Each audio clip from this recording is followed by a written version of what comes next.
everybody, welcome to a brand new edition of the J&J Toy Giants YouTube channel toy unboxing. I am your host JD. We're going to be going over some more awesome figures that we're going to be unboxing. We're going to show you in just a moment. For those of you that are just joining us for the very first time, thank you so very much for taking the time out of your busy days to take a look at little old us. Be sure to check out our playlist for any other toy unboxings, toy hunts, Funko Pop reviews, and such. Much more. And enjoy yourselves. So let's get to this edition of the toy unboxing. See what we got coming up next. All right, so we're going to kick things off here with a bunch of the Toybiz figures that I purchased off of Mecha Market on Whatnot.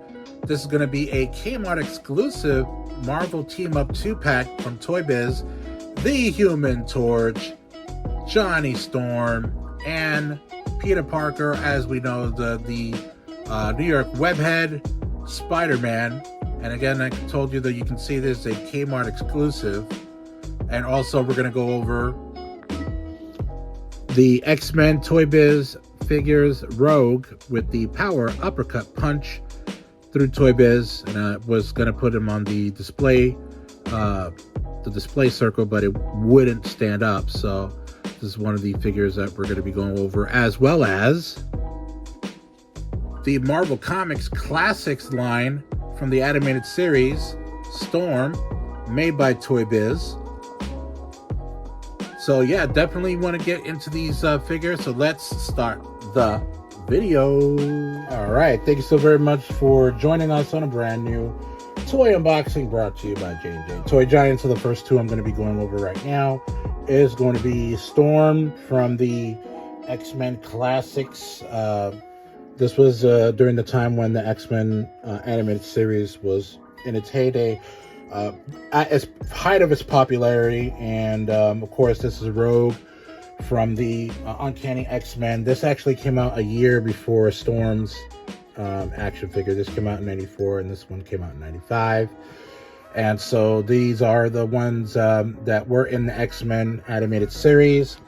Her particular action figure thing that she does is that with Rogue is if you pull the lever or press the lever here, she's supposed to do an uppercut.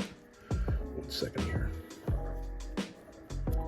This has been in a box for a very long time, so she might be a little stiff. All right, so basically you just lower her left arm like so, and you pull the lever, and her uppercut comes up. Kind of a little rinky-dink, kind of a...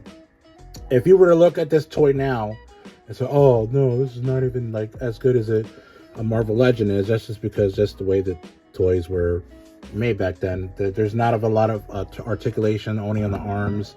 You can see they got the pinned arms that I've been talking about with a lot of these figures. Only this one has the pinned arm, because this one's kind of a stiff here because of the action that she does. The face painting is a little suspect because she looks like she's like strung out on something. But back in the day, though, as kids, this came out, like I said, in 1994, so I was 13. We didn't really care about that stuff back in the day. As long as you had the action mechanism, that's pretty much all we really cared about.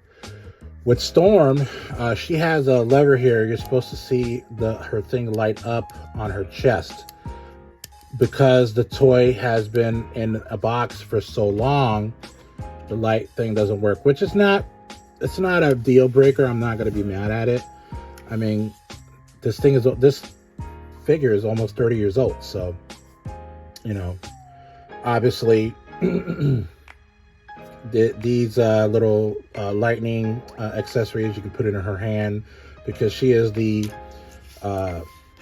queen, the master of the wind and the elements. That's what she says. What she used to say, she's the mistress of the elements, something like that. But this is her classic Storm look in the animated series and in the comics. They both have articulation at the knees, so you can see that. Storm does have the pinned arms on both.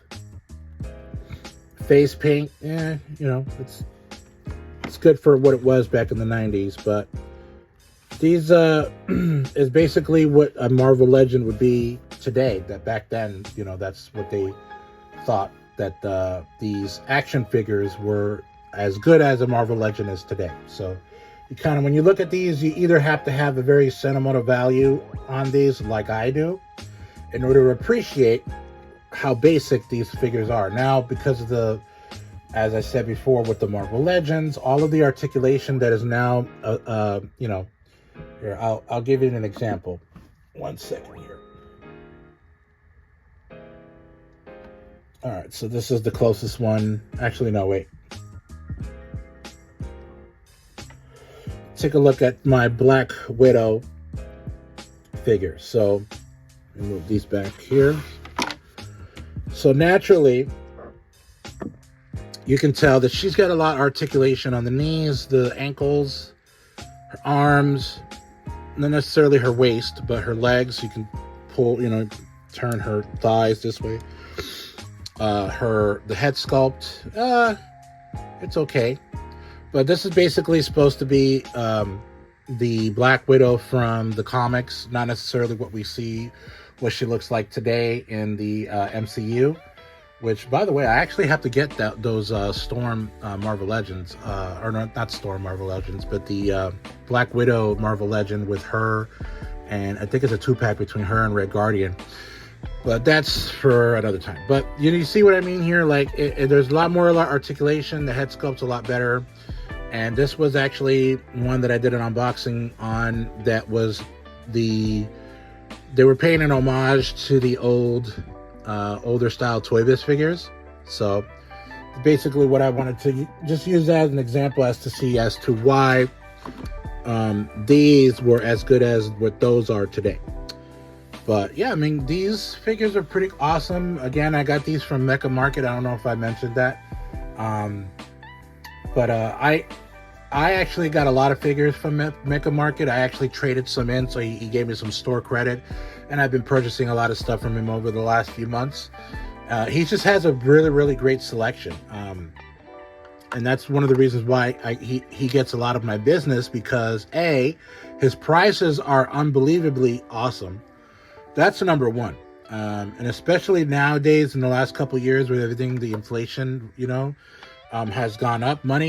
Spending money on a figure that's gone up. Like a lot of the Marvel Legends, they cost $20, or they used to cost $20. Now they cost like $23. You see what I mean? So he's got great prices for great retro figures like these. And that's number one. Number two, he's an awesome dude, great person to do business with. Number three is that he gives the ability for you to be able to, you know, get these at great prices. You know, like his but his Whatnot streams, they usually normally start off at $1 with his loose figures, you know, and then they go up from there. So I mean, those are kind of all the factors why I buy a lot from him. And like I said, these were actually from I got them for free, really, because I traded in some figures that I didn't want anymore, and that Jaden didn't want anymore, and so he gave me some store credit, so I got these. And yeah, I actually got some more stuff that I'm going to be trading in to see if he'll accept for store credit as well, to get some more stuff for you guys, for me to unbox. So let's go over to the next and final 2-pack that we're going to be unboxing today. Oh, you know what? I actually almost forgot. Silly me. So with the Toybiz figures for the Rogue and Storm, they came with Marvel cards specifically to the ones that were in the Toybiz figures. You really couldn't get those cards in the packs that you normally would buy. So this was during the Fleer days. You can see it's very glossy. So it was the 1994 Fleer Ultra series. So this is Boomer. But you wouldn't be able to get Boomer if you didn't get the figures. And then this was the Storm card. I was actually kind of like a little taken back, and was really kind of scary, because they didn't. This one was actually covered by a bubble. That's cool. And it had like a little plastic cover, so just in case the bubble, you know, messed it up, the other plastic that this was in would protect the card. This one was not covered at all, and on the bottom right hand corner, I don't know if you can see it, but it had some residue because it had a piece of tape on there. Now, you know, tape doesn't really do well after it's, you know, a lot older.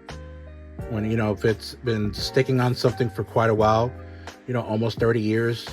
I was afraid that, you know, I don't know if I can get like a little magic eraser to kind of get that off or something like that, because it could ruin the card. This is actually a very, very old card. I'm not sure exactly if it's worth anything, but you get what I mean. Like, you know what I mean? I don't want to mess these up, but that's my own little 2 cents. But these did come with trading cards. The old Toybiz figures did have them, so check that out. See if you can find any cool ones on eBay or Mercari.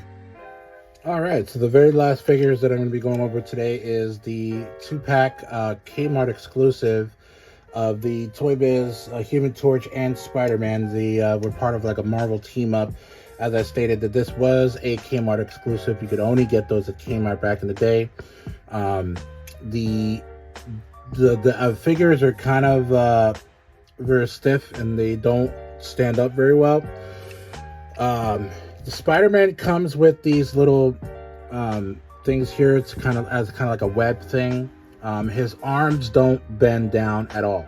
So there are some figures out there. I think the only one that comes to mind is the Toybiz Scott Hall. And I'm gonna see if you can see a picture right here. Oh no. The Diamond Dallas Page Toybiz figure. You can see here he's doing the diamond cutter and the little mechanism. He does the diamond cutter bang thing. But his arms just stay up like that, kind of like what this is going on here. One of the side things the bad things about the Toybiz figures is that because they always have to do some type of a gimmick like mechanism thing, or in this case it's this, because his arms are out so you can actually tie these little things to something to make him look like he's web slinging. And in the Human Torch's place here, he has this little jumper thing where you can put him on here, you press it, and then he flies in the air. Naturally, I'm not going to be doing that. I'm just going to put this in a bag of accessories that I have here. I really wish I would have gone through all of my accessories and put them and like kind of organized them. I just got a bunch of Ziploc bags and just toss everything in there. I might go through it one of these days and just say, okay, these are all the Marvel Legends accessories, these are all the WWE accessories, and so on and so forth. But yeah, I mean, basically you would just put him on here and you would hit this really hard and he would go flying. Check out the other toy unboxing that I did of the Human Torch, which is also another Toybiz figure. Basically, I did it alongside Mr. Fantastic. You can see him right here. Not that dissimilar. This is a little bit more convincing that he's on fire, rather this one. This one's kind of I don't know. But yeah, I mean, essentially, this is part of the 2-pack that came with Spider-Man. Now, this is part of the Spider-Man and His Amazing Friends franchise. So in the 80s, there was a cartoon called Spider-Man and His Amazing Friends, which is kind of odd because Spider-Man was not part of the Fantastic Four, which is what the Human Torch is a part of. And they had Firestar in there. Yes, I do find it ironic that Firestar is a Marvel character and also a DC character, because if you are a big DC fan, you'll know that Firestar is part of the Teen Titans. And so, I don't know. I mean, this was kind of like lukewarm at best when I opened it up. It looked pretty cool when I got it. I'm not dissatisfied by any means. I just, when I took it out and actually got to hold these and see, exactly, this was kind of like, this one of those things where like you had to have a couple of these where like you'd play with this guy and you would use his little spider, it's supposed to be like a spider webs, even though that this is black and his spider webbing is white. And then you would switch it out with another Spider-Man just so that you could do other things. You know what I mean? Like, you had to have a big imagination back in the day to kind of, play with these figures the the way you normally would and have a good time doing it. But it's a really good and, you know, nice addition to my collection. And yeah, it's really hard. There's really no mechanism for this, but it's actually pretty funny that this was actually one of the ones that didn't have like kind of an action mechanism, although, you know, he has that little jumper thing that allows you to do that, which is kind of cool, I guess. I will have to say that this was kind of like a, I don't know what they were thinking kind of thing, where his deco is just atrocious. I showed you the other one of the Human Torch, even the one that just came out, like the this one that just came out, where they were the 3.25 inch guys, looks better than this guy. You know what I mean? So it is what it is. You know, I'm just glad that I have it and it's mine. But that pretty much does it for this edition of the J&J Toy Giants YouTube channel toy unboxing. We'll be with you in a moment. And that does it for this edition of the J&J Toy Giants YouTube channel toy unboxing. Again, I'm your host, JD. Be sure to like and subscribe, and also hit that notification bell so you'll be notified for any new videos that have come out with J&J Toy Giants. Thank you so very much for you guys. Be safe. We'll see you next time. Keep on cruising.